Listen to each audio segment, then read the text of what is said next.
Hello বন্ধুরা, কেমন আছো সবাই? আমি শুভশ্রী চলে এসেছি আজকে একটা ছোট্ট রেসিপি নিয়ে।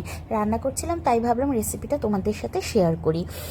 আজকে আমি তৈরি করেছি পটল বাটা। তেমন কিছুই না, 7-8টা পটল নিয়েছি।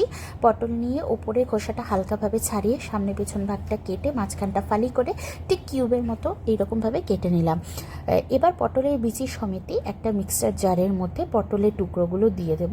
আমি দুই রকমভাবে পটলটা কেটেছি, একটা খোসা সমেত এবং একটা খোসা ছাড়িয়ে। তোমরা চাইলে খোসা সমেত অথবা খোসা ছাড়িয়ে দুই রকমভাবে রান্নাটা করতে পারবে।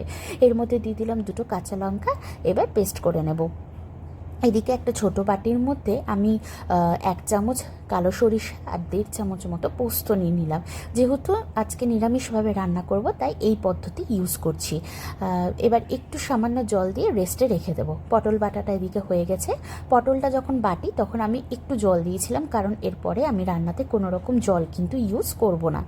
এদিকে কড়াই গরম হয়ে গেছে, দিয়ে দিলাম হচ্ছে সরিষার তেল। সরিষার তেলটা গরম হয়ে গেলে আমি এবার দিয়ে দেবো 2টো শুকনো লঙ্কা এবং 1 চামচ মতো কালো জিরে।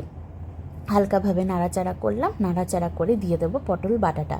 যেহেতু জল আর কোনো ইউজ করব না, সেহেতু একদম হাতটা কিন্তু চালাতেই হবে, আর তার সাথে হাই টু মিডিয়াম আঁচে রান্নাটা করতে হবে।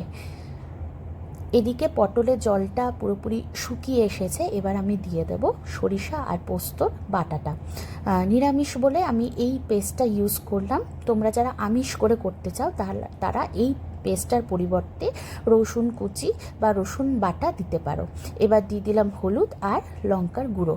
হালকাভাবে নাড়াচাড়া করলাম, নাড়াচাড়া করে এবার দিয়ে দেব স্বাদ মতো নুন এবং একটু চিনি দিতে গেলে যে কোনো রান্নার টেস্টটা কিন্তু একদমই চেঞ্জ হয়ে যায়। আমার খুব ভালো লাগে ধনেপাতা, তাই আমি একটু ধনেপাতা দিয়েছি। তোমরা চাইলে এটাকে স্কিপ করতে পারো। একবার অবশ্যই বাড়িতে ট্রাই করে দেখো, খুব ভালো লাগে খেতে। কেমন লাগলো অবশ্যই আমাকে জানাবে, আর নিজের